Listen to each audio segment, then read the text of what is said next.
कति राम्रोसँग लेखेकी हुन्। स्याबास, गुड जब।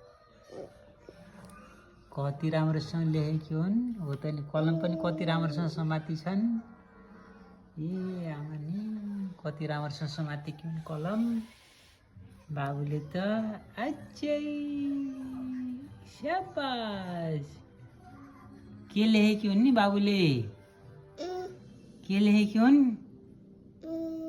कति राम्रोसँग समातेकी हुन्थ्यो नि कलम। आमै स्याबास, कति राम्रो भएको होला। आमै आमै आमै आमै आमै आमै आमै, कति राम्रो भएको, कति राम्रो भएको होला। अच्छा अच्छा अच्छा अच्छा अच्छा अच्छा अच्छा, कति राम्रोसँग लेखेकी हुन्थ्यो नि आफूले त। आमै